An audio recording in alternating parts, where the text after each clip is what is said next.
My name is Koffi Bentum. I grew up in Liberia. When the Civil War started, I was a boy. It was brutal. We had to leave. We fled Liberia on a packed canoe to Cote d'Ivoire, then we're in a refugee camp. Conditions were bad, and so we moved to Ghana, and then I went to school in Ghana. So I came to Queensborough because I was undocumented, and I wanted a place where I would feel safe and go to school. A few immigrant friends told me that Queensborough is the Ivy League of CUNY.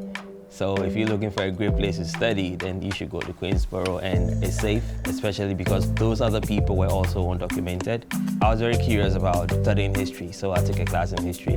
And my professor, Erin Chavez, recommended me for the community semester program without telling me.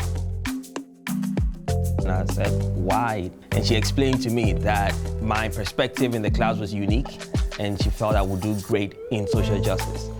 I wasn't really thinking about social justice. I was thinking about banking and finance. When I was told I was going to be working with street vendors in New York, I didn't like the idea. I felt like I should be in finance, but then when I started working with street vendors as an organizer, I found a common ground in so many aspects of my life with these people who were undocumented. They didn't have healthcare, they had difficulty getting housing. Then I realized that actually we were the same and the challenges we're facing were the same, so we had to fight as a collective. Now I'm no longer measuring success literally in how much money I would make. I'm measuring success in how much I can support other people like me to uplift ourselves together. If I didn't come to QCC and if I didn't meet my professor, I don't see how that would have happened.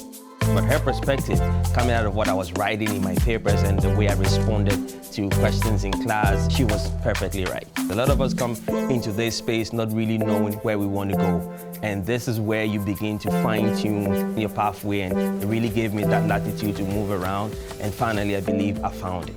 And my goal is to run for the presidency of Ghana. That is what drove me here. I came here to study what is being done right here to make our democracy work back home and across Africa, possibly. I owe a lot to coming here. In fact, I owe everything. All throughout, I was undocumented in QCC, but at the same time, I was able to get all the support I needed.